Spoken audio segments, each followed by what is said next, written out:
let's do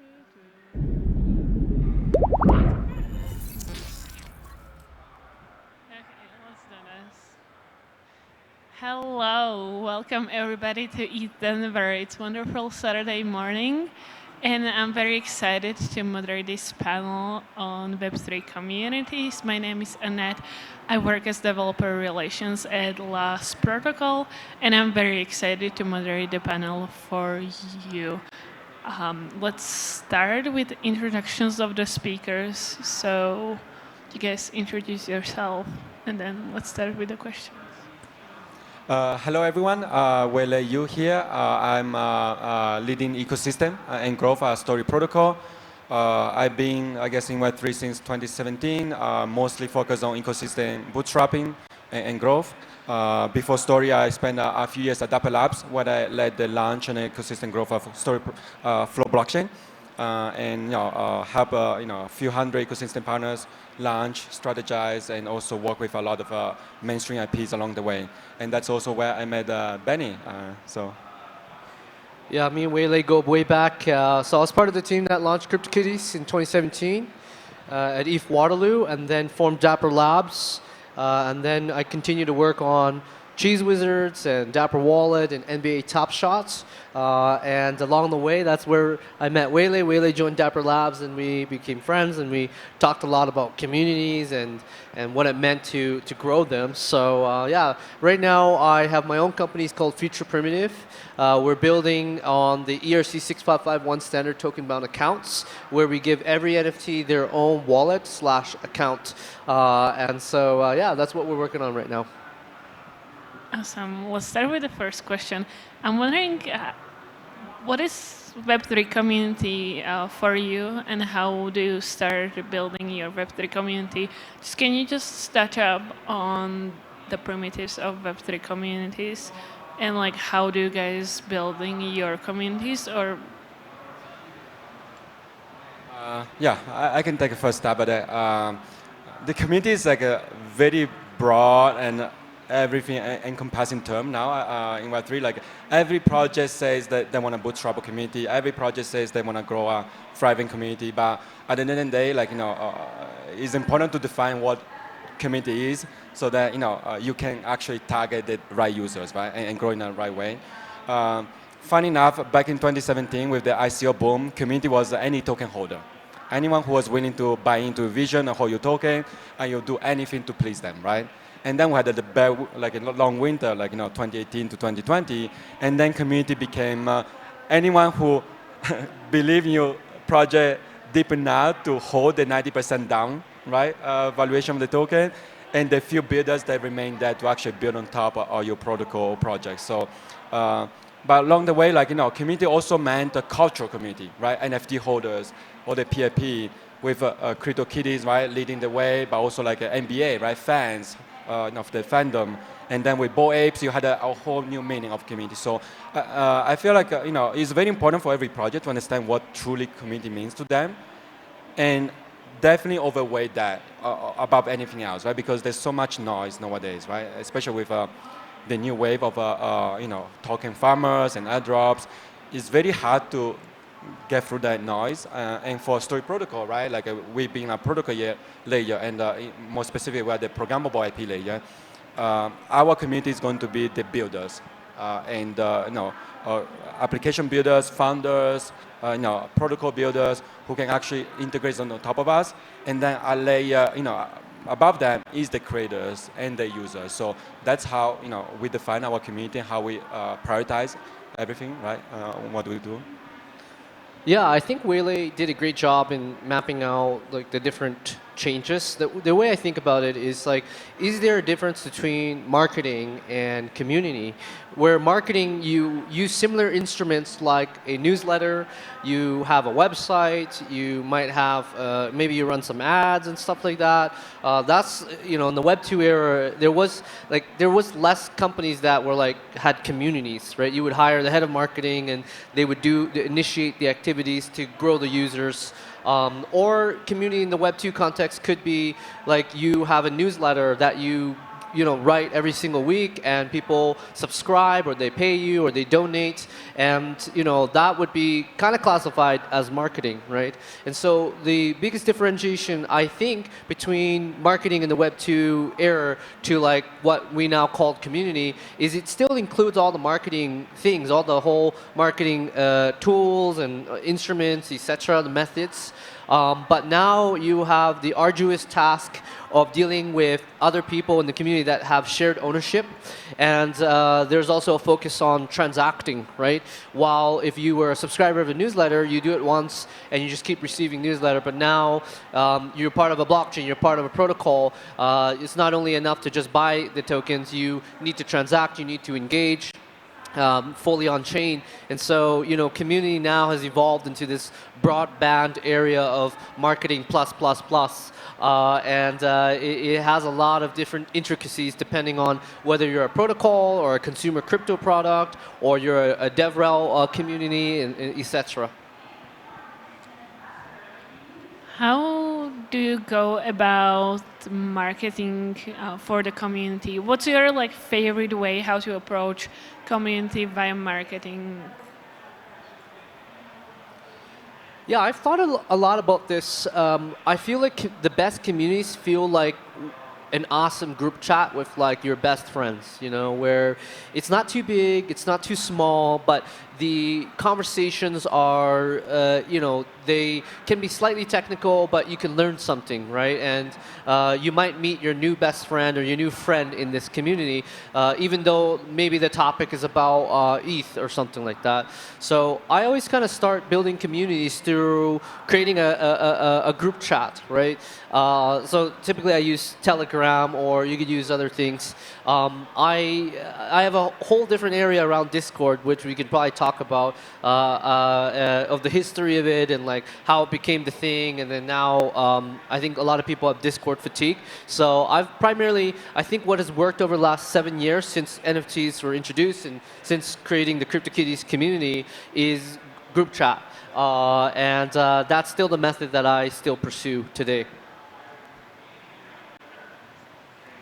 Well, it's hard to add anything more valuable than what Ben just said. Being one of OG just OG in terms of NFT space, right? Launching CryptoKitties, by understanding the evolution behind it. I totally agree. It used to be community was more like a distribution channel for a lot of Web2. So very marketing focused, and you might hear their voice for feedback. There was no way two-way communication, right? That was deep enough to influence the product in a meaningful way. But in Web3, starting with CryptoKitties, but NBA Top Shot, Bored Apes, Azuki, Pudgy, we're seeing how the community now is at the center of the product strategy. And more than just pure marketing distribution, they are your evangelists, right? That help you market your product. So there's this shift of what community means and what type of focus, right? Now, community is not just a marketing department, it's the funding team, right? The product team focus. And it all started with a simple notion of how can we combine, what we love about crypto ownership to what we love about people, which is a relationship and connection, right? And I feel like Benny was there, the forefront of it, right, with CryptoKitties, and that literally unleashed an entire new notion of community building. Oh, I'm wondering, what are your favorite Web3 tools to manage communities? Do you guys have any? Are there any Web3 tools to manage communities? Good question. I tried to use many over the years. Because what's your favorite one? I would say I started with Telegram because back in the old day ICO that was the OG channel, but that was impossible to manage. Anyone that tells you manage your community via Telegram is impossible feat. You can have small groups, but if you have more than 1,000 community, right, it's very hard to have a truly deeper conversation. Discord was the good transition to it. You could have a separate channel, common themes, topic, or even threads later on. So that was, I think, where culture can be harnessed from the community, and that's why a lot of NFT use that as the go-to place. There was another tool that came out later called Orbit that I kind of really liked because they pioneered kind of the Orbit love kind of tiers, right? Like to measure and quantify, like, how do you measure like one community contributor from another one? And then we'll pass through Discord, Twitter, GitHub contribution, try to tie all that together. So I feel like that was one of the first tools to allow more like a comprehensive overview of, and I know like there are a few applications that came out after Orbit that does a similar way, but with like a much more like, targeted niche area, right? Whether it was for developers alone, for like, the broader token holder community and stuff. But to be honest, going back, like, you want to always like simplify community management instead of segmenting through like multiple channels. So now my preference is like Twitter and Discord, like almost like simplify, right? Like, but then I feel like we need to have management tools on top of it, but without forcing the community to take extra steps. It's more like on the back end management. So that's I guess how I see it. So you want me to tell you a startup idea that's going to become huge, so someone should actually build it? So there's a TED Talk that talks about designing town squares. Like if you've been to any kind of town square, there's benches, there's like a common area where maybe everyone's hanging out. There's like areas around the trees that you can throw a little picnic cloth.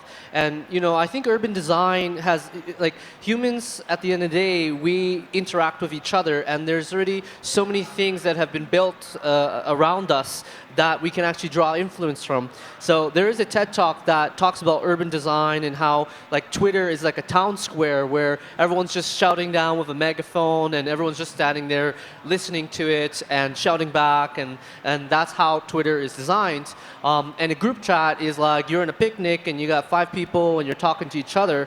So the multi-billion-dollar startup idea is a community app that scales up and down based on the engagement or based on certain controls of the manager, right? It could start off as a group chat between 5 friends and then kind of grow up into like a bigger group chat that can have broadcast channels, and then if the community continues to engage, it evolves into channels and like something like Discord that have different topics that you could go into.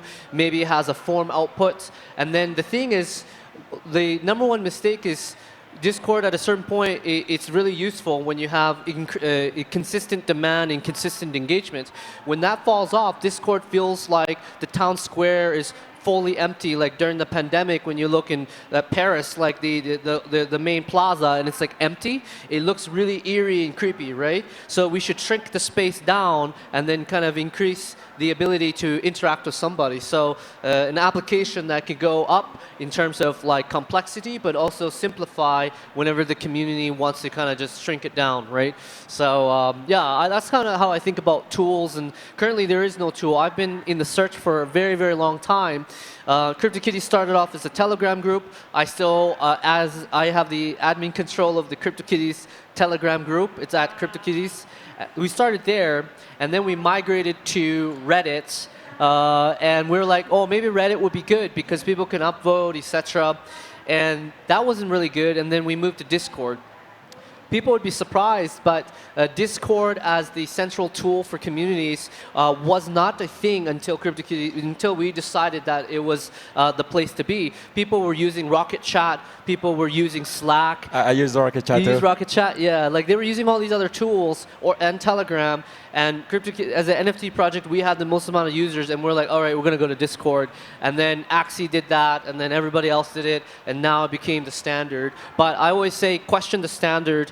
It doesn't, just because a tool worked at one point doesn't mean it will work forever. And so I'm still in search of that perfect solution.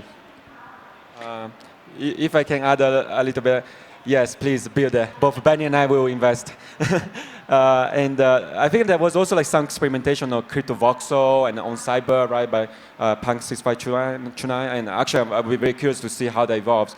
The biggest limitation there, which I love, like metaverse and like kind of bridging the gap, is that it misses like the scaling capability, right? Like you can do like small meetups at on CryptoVoxel, but once it grows like 100 or 1,000 people, it's very hard to have both like the kind of megaphone property, but also like deeper conversation, right, with each other. So yeah, please build it. We will love it. I'm wondering what's your favorite tool to manage Discord? As you mentioned that you pretty much live on Discord as well, and Twitter. What's your favorite tool or bot to use, and like how do you go about like managing different like channels in Discord, and how do you go about the channel fatigue? Yeah, I pretty much tuned out of Discord now. But at the time, we built a few bots ourselves. There's like some token gating bots and like raffle bots and stuff like that. There's a ton of bots that you could plug in and use, like Collab Land and all of that. So I think latest we switched to Guild for this one of the projects called Stapleverse. But I would I've been telling the person who runs the community for Stapleverse of like, hey, we should just close the Discord. Let's just go back to like Telegram and just because there's just not that many people. Like throughout the day, there's maybe like 50 messages or something in the general chat. Every other channels are dead, and I'm like, well, either close all the channels or just close the Discord for now, temporarily, move it back to Telegram, and keep it tight and keep the flow going, and then scale back up when you need it. And again, it's kind of cumbersome to switch from all these tools. There should just be one that can actually go up and go down, right? Yeah, I feel like that is probably one of the wisdom that many few understand in community building, right? Like, feel comfortable to downsize your community tools, channels, right? Like, you might have like a hype launch that requires like 50 channels because 10 language channels, meme, Twitter, Quest channels, etc. But once you reach like a maturity or even like a kind of a down growth level, right? Like in terms of like a shrinkage of your community because there are 10 other hype projects that are like racing behind, it's okay to shrink, to close channels, right? It's not a sign of your project dying or like getting less hype, but it's more concentrating the quality of conversation. So I do agree with Benny. Like if your project is reaching a maturity or even like a stalling, like for a certain period, get like 2 or 3 channels. Get a very concentrated conversation going. Make it very easy for any new member coming in, knowing exactly where should they go to get the latest, instead of having to browse a 50 channel because. For people who have been in the space long enough, right, like me and Benny, we have like 100 servers or 1,000, right? Like, why every project is special in its own reason. Like, people have a limited amount of time, and probably only if you're like a core team members or founder, you browse every channel on your server. Like, that's one lesson learned, right? If you have more than 10 channels, expect people to just glance at it. And it's okay if you're like super hyped project, you can keep going, but don't feel afraid of shrinking down. Like that's actually will lead to a much better conversion and engagement, overall. Yeah, one thing I want to add too is this last phase. I think the last 2-3 years of there was a boom period. A lot of projects depended on. They just kind of put all their eggs in one basket of like, all right, we're going to Discord and Twitter, and they didn't capture emails, or they didn't capture phone numbers, or wallet addresses, and then when the down period came, the Discord started to die. They were like, "Oh, how do I let people know about some of the new things we're launching?" Well, you're kind of stuck, right? You could send out a tweet, but not everyone will read it. You could send a announcement in Discord, but everyone's kind of phased out. So now you lost a critical recontact channel. That's where the marketing comes in. So contrary to certain beliefs, like there's the decentralized perspective of like, hey, we never want to know or have any info about you, but like it's hard to really receive updates. You guys all signed up for ETHDenver. You guys flew here, or you're watching on the stream and considering it. Well, it's because you saw an email that told you that ETHDenver 2024 is happening. It told you the date, told you all the amazing things that are happening. Email and phone numbers and wallet addresses are still critical, and they're part of the community stack. If you miss one of them, you're actually shooting yourself in the foot. Yeah, to that point, like marketing has been hyper-optimized for the past 30 years, right? Like teams spend like billions on how to drive higher conversion, more engagement. So my suggestion to any marketer, community managers, like, don't reinvent the wheel, right? Take whatever is working in Web2 already, but expand it, extend it with Web3 capabilities. Don't cut off all the Web3 tried and true strategies that works for some reason because we are still in the mid space, right? Whether we like it or not. But add what Web3 can augment: community, co-ownership, right? Culture, mimetic culture, right? Whatever you want. But just don't forget there's a whole industry that optimize, for conversion, retention, and user engagement. So don't shy away from just because of Web3 methodology. What do you guys think about using NFTs to grow your communities? NFT airdrops, pointing out more to pops. What do you guys think about giving away pops for people attending community calls, and how do you see that as engagement? Do you guys see that as community is much more engaged when you give away pop for a community call, or do you guys how do you guys perceive that? And I would like you to touch up on also if you guys what do you guys think about pops for whether that's for conferences, whether that's for community calls, whether that's even for scavenger hunts that we all have around the venue as well. I mean, Annette, you have all the wristbands on from maybe previous events or maybe just this week because there's plenty, right? And I think that's people collect things all the time, things that may not have any value, like old coins and postage stamps and stuff. So I think an NFT to me is a native internet object, right? It's an object that is purely digital. It's made up of zeros and ones. It's verified to be on the blockchain, and it doesn't hurt to receive it, especially if it's free. Now, I think the larger thing is our free NFTs. Free NFTs drive better retention or engagement versus ones that you pay for. That's a different area, right? But I think if you were a project building something, you should actually have a strategy for both, right? Something that's free, that's consistent. You show up here, you do this, you walk over here, you drink a water, you do a little dance, you get something for it, right? People like getting that, and the way I see it is it's a data point that's on chain that computes reputation. It computes engagement, and you can query the blockchain and be like, oh, Annette, looks like you showed up for the last 5 calls. Looks like you walked around the whole stadium and tapped all the Popups. That's cool. We know Annette's more engaged than Weilei because Weilei didn't want to walk around and tap the Popups. So we're going to give Annette a free T-shirt, and Weilei, sorry, you don't get a T-shirt. So that's how I would think about free Popups. But the paid Popups would be more of the premium offer, right? Where it could go all the way up to $250,000 for a Bored Ape, all the way to $100, and you can kind of play with these different pricing tiers. And of course, if you spend $250,000 on an NFT, I assume you're going to be extremely engaged because your money, you gave them money, right? So I think you should have both of those strategies for sure. Yeah, totally agree. And I would say I heard a great wisdom from some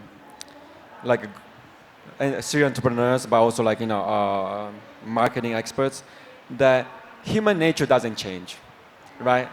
If you look at the past 1,000 years of history, a lot of mistakes, but also grandiose inventions, they all relied on human nature for recognition, reputation, greed, right? But also the eagerness to collect and the eagerness to signal, right, within a community, your standing, your passion, your status.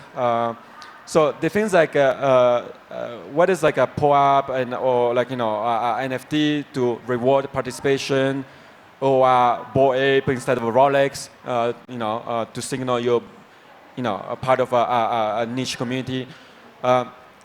That plays back to human nature. And my usual suggestion is any incentive that you want to build to improve engagement, retention, or participation, just go back to the human nature of why that matters and how that motivates people. And Web3 is a great way to lower the friction to it, because if you wanted to do like in a physical way, it's very complicated. So that's why Web3 actually is very good for certain community engagement. But the real goal behind it is still like the human drive for something, right? Like, and I feel like people often forget like why you're giving out those and who you're giving out to, and the motivation behind it. So if you can keep that one in mind, every tool will be powerful, for the goal that you're trying to achieve. So yeah, that's my take. But Annette, actually, I would love to ask you a question if you don't mind. Like, you have been working right in the space for a while, and you deal with a lot of developers, in your role. So I'm just curious, like, what is your take about, the developer community, and what they care and how do you engage them, right? Like, because that's one of Tony's question, right, like, in the space, like. Honestly, I would say the best way how to engage with the community is memes. Just like make a meme or like create a meme that is specific to your community or like to your project, or like find like a component in your project, which ideally if it's like a emoji, and then like try to build from that emoji meme, and then like just like share it with the community, and then engage on Discord, Telegram, Twitter, and that's like the way how I would say is the best way to go about it. But when it comes to more of like a builders community, then actually Austin has a build guild, and that's the best way how to engage with the builders, I guess. Or find yourself like a builders communities and try to build like a challenges for them, or build like a bounties. Or even like great way is to add a good first issue in your GitHub, and then make a marketing campaign or like a community growth campaign around the good first issue, where you encourage your community or like your builders to interact with your protocol, and then attach sort of like a value. You can even do bounties out of that. You can even do hackathons for engaging with builders. I have a question for the two of you. We're gonna reverse track now. Weilei started this trend, so I'm gonna continue it. What did the two of you guys think about? What are the things that you shouldn't do with the community? Like things that you've seen that are like, yeah, this doesn't work, or this kind of creates the wrong incentives. Like, what are things that you shouldn't do?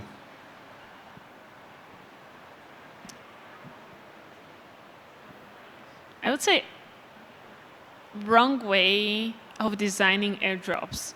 I think we've seen a lot of Airdrop Hunters, and they're like everywhere, especially as like the bull run came, and they're like everywhere. But the worst way is to just like give people something for free just because, just because I can.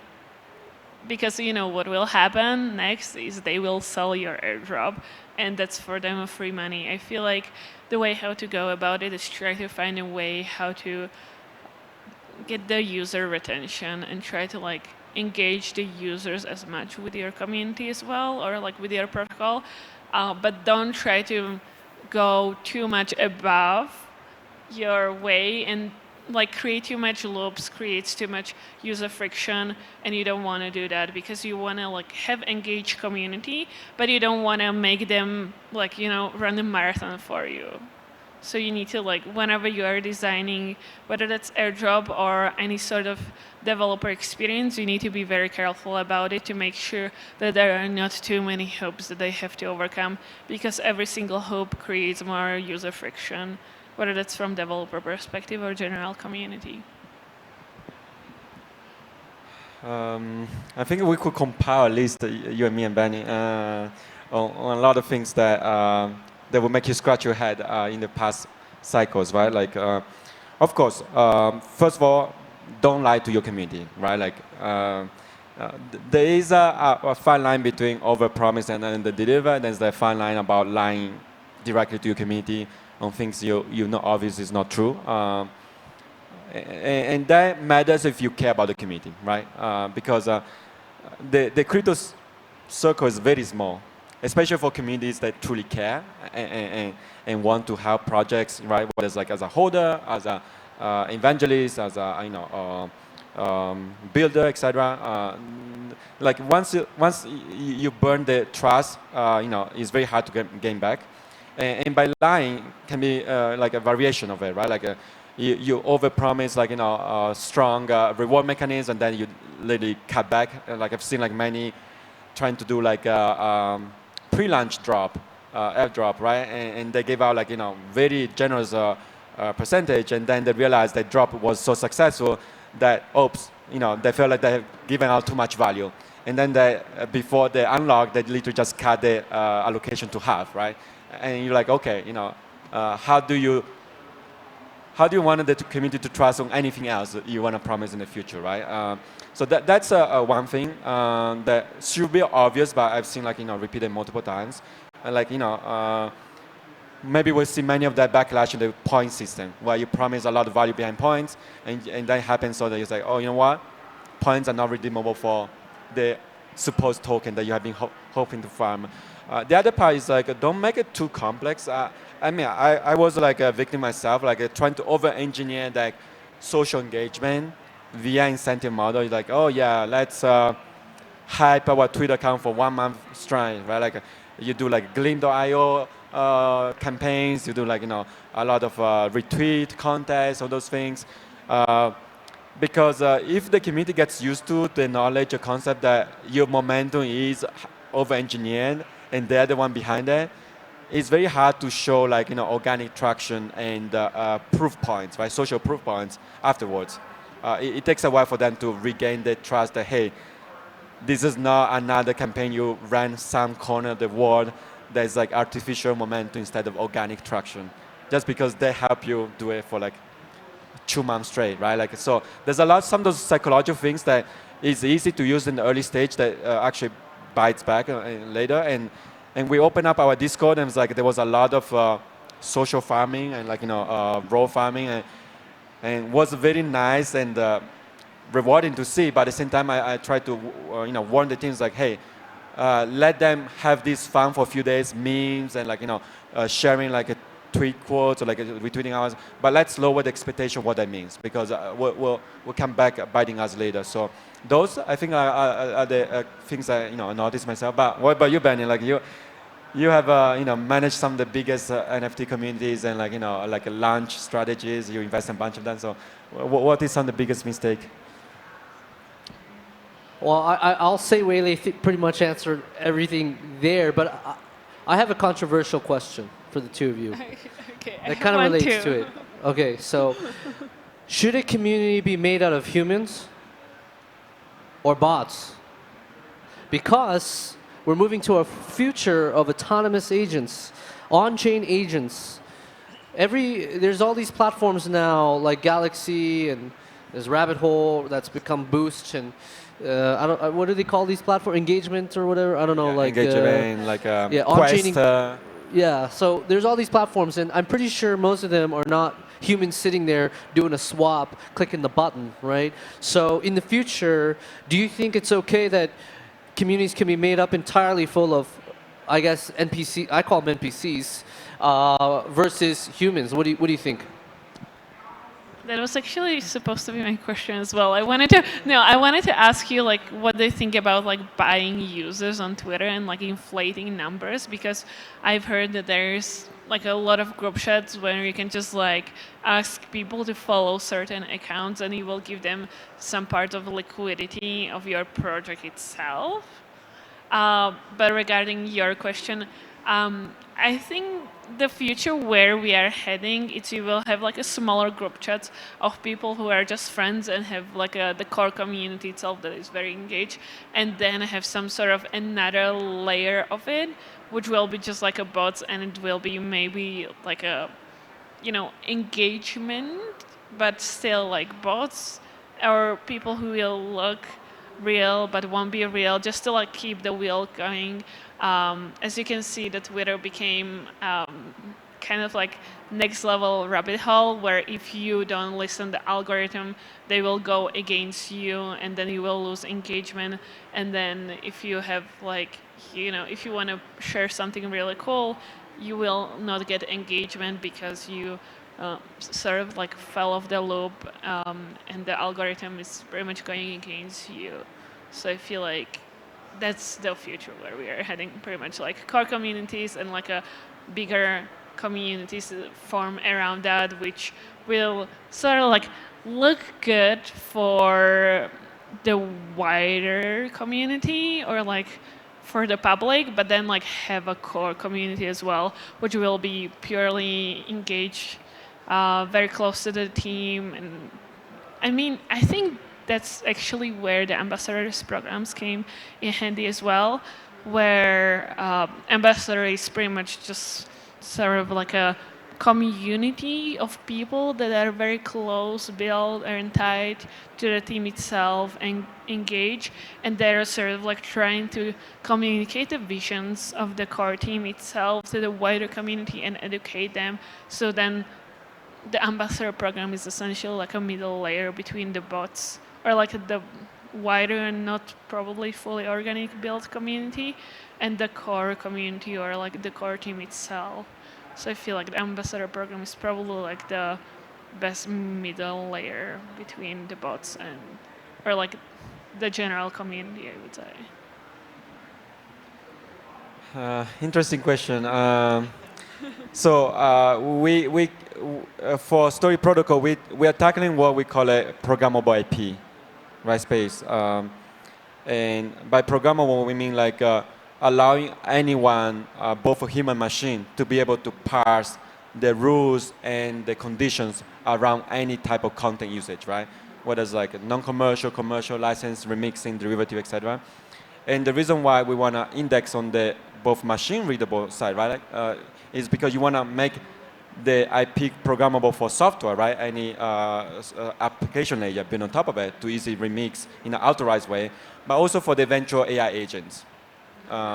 So that they can understand every time they parse or index the content, whether they are authorized to use in the training and what are the conditions attached to it. So then they can filter the content that match their conditions and also reward the creators appropriately or give attribution, right? Whatever the conditions is. So within that context, that's how we envision bots or AI agents interacting with creators. So you can see a creator creating content that may be more popular among the AI agents because it gives like a certain attributes, right, to the training fine-tuning model. And the question is like, is that their community versus like a human remixing or sharing on social network?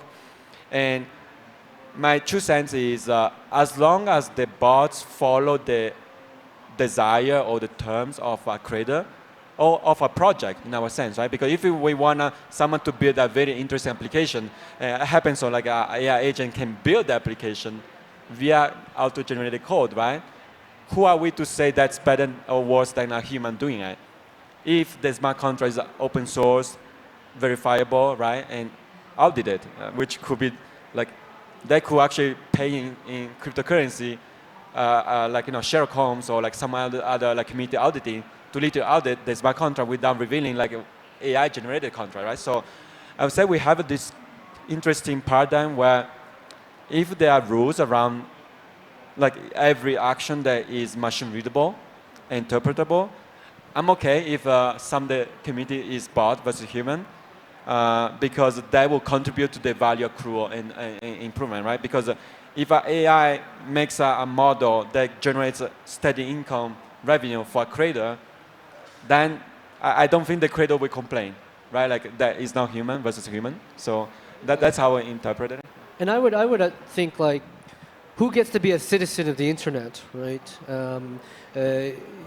As humans, we're born in a country, and maybe we move around and we have a passport or some sort of birth certificate that is issued out by the government that is running the country that you're from. But the internet is an interconnected web of cables that connect the world. And the biggest question is just like, who gets to live there, right? I think that, right, for Web 2, prior to crypto or blockchain, I think the answer is, yeah, we want to connect all the humans around the world. It's like the telephone network. Like a human should pick up a phone on the other side when you dial a number, right? But now we're entering into an era where internet objects, internet on-chain agents, digital currencies are all native to the internet, and all of those. And then there's also governance structures that are also, in the forms of DAOs. So almost all the infrastructure for fully like sentient like AI or on-chain agents can essentially be a citizen of the internet along with humans, right? And maybe even beyond. So I think it just kind of brings in that question of like, when you create a community, is it for both sides or one side?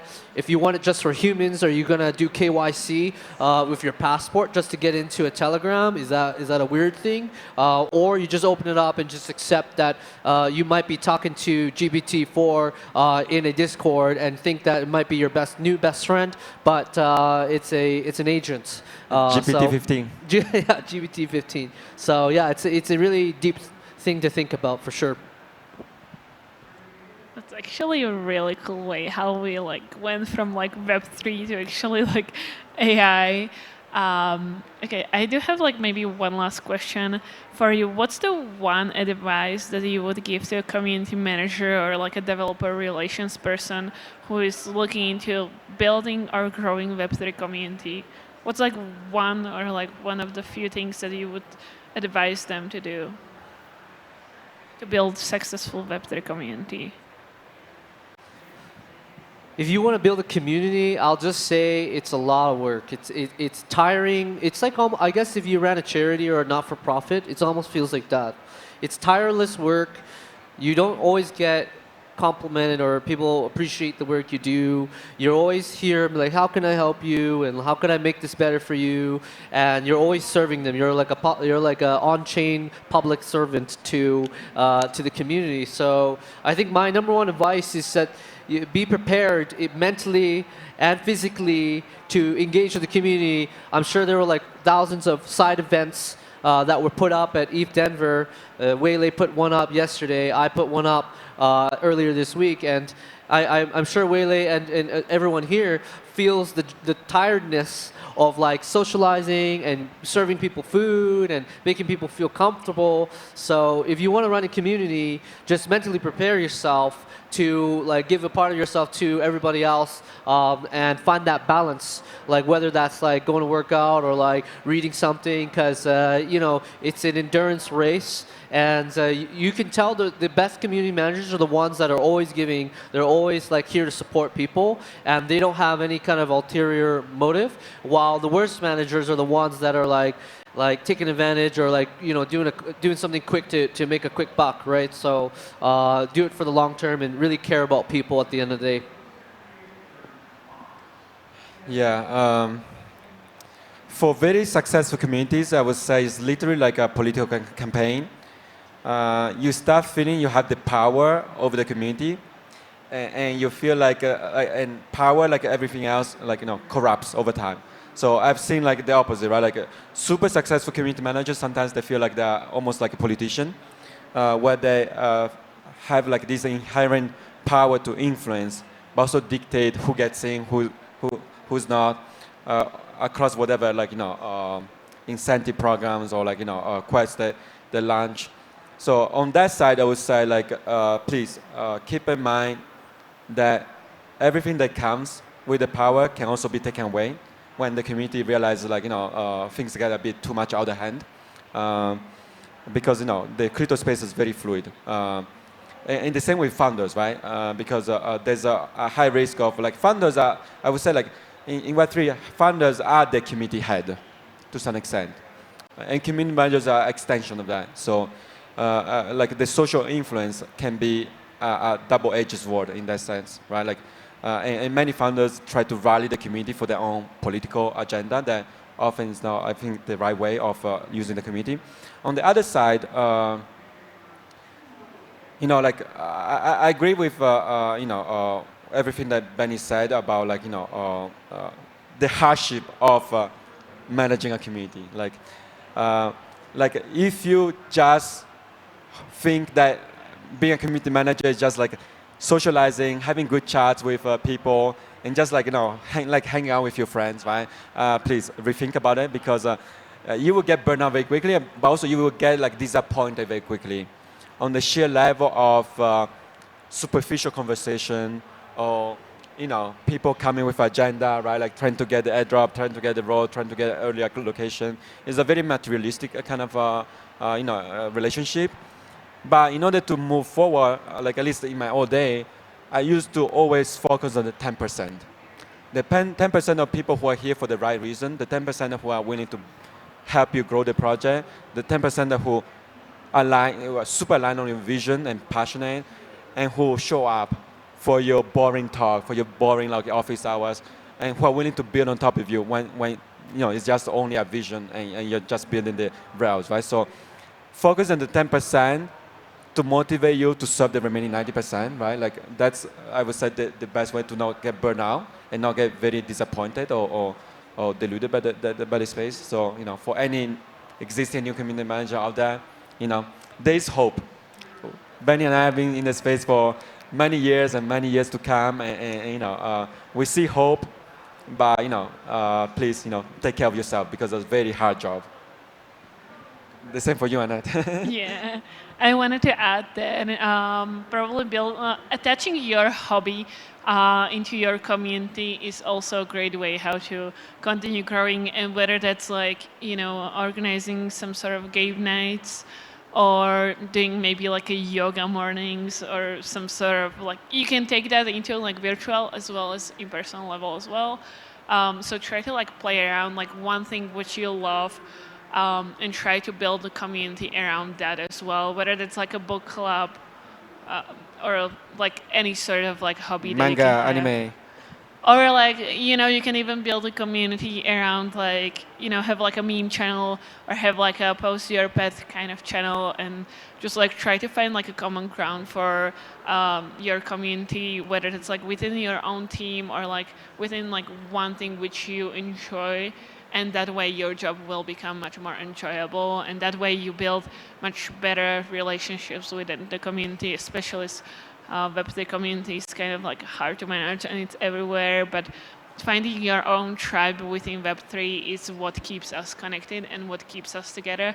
And I feel like that's the reason why there are so many people at ETHDenver as well, because the one thing which connects us together is Ethereum and blockchain itself. And I'm very happy that there are so many of you guys, and I hope that you guys are enjoying ETHDenver conference as well. And thank you so much for panelists to have this amazing conversation with me.